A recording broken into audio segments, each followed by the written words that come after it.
श्रीमद् महापुराण में लिखा गया, सुनो,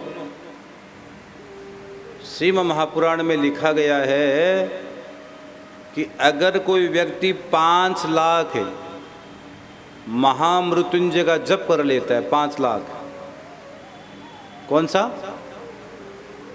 ओम त्र्यंबकम यजामहे सुगंधिम पुष्टिवर्धनम उर्वारुकमिव दंडना मृत्योर्मुक्षीयमामृता। महामृत्युंजय के कई स्वरूप है। ओम होंग जुंग शय, अलग अलग प्रकार से महामृत्युंजय के अलग अलग स्वरूप है। लेकिन जो साधक महामृत्युंजय मंत्र का 5 लाख जाप कर लेता है तो शिव महापुराण कहती है, रुद्र संहिता में लिखा है, उनको भगवान शिव का प्रत्यक्ष दर्शन होता है, प्रत्यक्ष दर्शन होता है। इसलिए महामृत्युंजय का जाप किया करो, करवाया करो। आगे शिव महापुराण कहती है 1 लाख जो व्यक्ति महामृत्युंजय का जाप करता है उसका शरीर शुद्ध हो जाता है। यहाँ क्या शब्द लिखा है? जो व्यक्ति 1 लाख महामृत्युंजय का जाप करता है उस जीवात्मा का शरीर शुद्ध हो जाता है। शरीर शुद्धि का मतलब क्या होता है? पहला सुख निरोगी काया। शरीर शुद्ध का मतलब है कि आपके घर में कोई बीमारी नहीं रहेगी, आपके शरीर में कोई बीमारी नहीं रहेगी, आप स्वस्थ हो जाओगे। दुनिया में ऐसा कोई इंसान नहीं है जो ये कह दे मैं पूर्ण स्वस्थ हूँ। कोई बहुत कम लोग होंगे, बिड़ले लोग होंगे, वो कह सकते मैं पूरे स्वस्थ हूँ, पूर्ण स्वस्थ हूँ। हाँ, 1 लाख जाप अगर आप महामृत्युंजय का करते हो तो शरीर शुद्ध हो जाता है। मतलब शरीर शुद्धि का मतलब आपकी बीमारी दूर हो जाती है, बीमारी चली जाती है।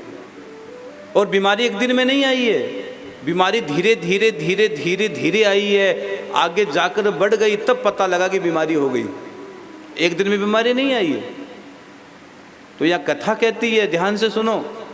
इसलिए हमने कहा है कि जो 1 लाख, 1.25 लाख महामृत्युंजय का जाप करवाता है या 1 लाख महामृत्युंजय का जाप करवाता है, उसके शरीर की शुद्धि मतलब उसकी बीमारी दूर हो जाती है। ये शिव महापुराण की बात कह रहा हूँ। इसलिए अगर आपके घर में कोई बीमारी चल रही हो, हारी बीमारी चल रही हो, अमावस्या के दिन इस बात को कह रहा हूँ, पितरों, आपके पूर्वज जहाँ भी होंगे सुन रहे होंगे इस बात को, आपके पितर जहाँ भी होंगे सुन रहे होंगे। अगर जो व्यक्ति 1.25 लाख महामृत्युंजय का जाप करवाता है उसके घर में स्वास्थ्य अच्छा रहता है, उस व्यक्ति का मन अच्छा रहता है और उसका तन भी अच्छा रहता है।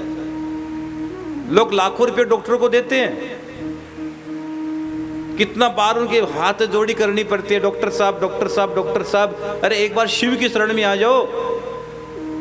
सबसे पहला ऑपरेशन तो भगवान शिव ने किया, गणेश जी को जोड़कर। हाँ, वो शीश को गज हाथी का शीश जोड़ के। आप शिव की उपासना करो, जीवन में नामुमकिन कुछ भी नहीं होगा। तो अगर आपके, और कई घर में देखो कि सब बीमार है, एक बीमार ने, दूसरा बीमार ने, तीसरा बीमार ने, चौथा बीमार, 5वां बीमार, 6ठा बीमार, 7। अरे भाई, ये सबकी कुंडली खराब नहीं हो सकती। अगर ज्योतिष की भाषा भी हम पकड़े तो एक व्यक्ति की कुंडली खराब हो सकती है, 2 की हो सकती है, 3 की हो सकती है, घर में 5-5 बीमार। इसका मतलब मामला कुछ और है। इस सब का मतलब मामला कुछ और है। उस मामले तक जाओ, पकड़ो, किसी गुरु की शरण में जाओ, किसी बुद्ध पुरुष की शरण में जाओ, किसी समर्थ गुरु के पास जाओ, वो बताएगा क्या झंझट है ये। हर आदमी बीमार नहीं हो सकता, 1 हो सकता है, 2 हो सकता है, 3 हो सकते हैं, लेकिन 8 घर में लोग 8 बीमार।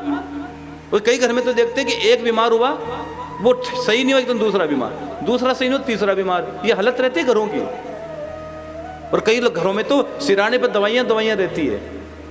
आपके घर में कई लोग सिराने के बाद दवाइयाँ रखे रहते हैं, दवाइयाँ पड़ी रहती है। जहाँ जाओ दवाइयों की वो अलग से एक स्मेल आती है। कई घर में तो घुसते ही स्मेल आती है। यार तुम क्या करो, जी रहे हो कि जिंदगी काट रहे हो? भगवान ने बहुत प्यारी जिंदगी दी है। जय श्री श्याम। आप सभी श्याम प्रेमियों से नम्र निवेदन है कि पूज्य महाराज श्री जी का YouTube चैनल मनुश्री जी महाराज रत्नगढ़ वाले को सर्च करें, सब्सक्राइब करें, शेयर करें, बेल आइकन दबाएं ताकि महाराज श्री जी की वाणी जन जन तक पहुँचे और सभी को उसका लाभ प्राप्त हो। जय श्री श्याम।